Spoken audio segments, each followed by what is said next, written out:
ഫായിന, ഒരു പരിപാടിക്ക് പോയാൽ ചെമ്പ് തുടച്ചിട്ട് തന്നെ ഇജ്ജ് വരണട്ടാ.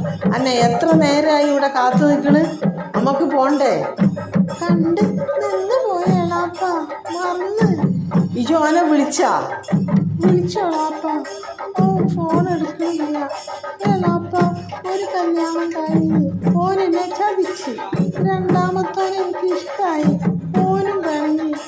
ഇനി ഏളാപ്പ മൂന്നാമതൊരു കല്യാണം നോക്കണോ? അതിന് രണ്ടാമത്തേത് കഴിഞ്ഞിട്ടില്ലല്ലോ ഫായിന. ജീവിതം എന്ന് പറഞ്ഞാൽ അങ്ങനെയൊക്കെ തന്നെയാണ്, രണ്ടും മൂന്നൊക്കെ ആവും. അതിന് ആരും കളിയാക്കിയിട്ട് കാര്യമില്ല.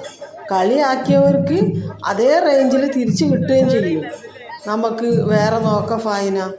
വേണ്ടളാപ്പ, ഞാൻ ഇത്തിരി ഫ്രീ ആയിട്ട് നടക്കട്ടെ. ആദ്യത്തെ ട്രെയിനിൽ നിന്ന് ഞാൻ തല ഊരിയിട്ടുള്ളൂ. ഇനി രണ്ടാമതൊരു ട്രെയിനിന് തല വെക്കണില്ല. എനിക്ക് മടുത്ത്. എനിക്കിനി കല്യാണമേ വേണ്ട. ആരും എന്നെ നിർബന്ധിക്കരുത്. ഒരു പെൺകുട്ടിക്ക് കല്യാണം കഴിക്കാതെ ജീവിച്ചൂടെ ഏളാപ്പ? ആൾക്കാർ ഓരോന്ന് പറയും ഫായിന. നമ്മുടെ നാട്ടിലെ നിയമം അങ്ങനെയല്ലേ. ഒരു പെണ്ണ് അടിച്ചു പൊളിച്ച് നടന്നാൽ അത് അസൂയാണ്. എല്ലാവരും സമ്മതിക്കൂല അവർ ജീവിക്കാൻ. ഏളാപ്പ, ഞാനൊന്ന് തീരുമാനിച്ചു.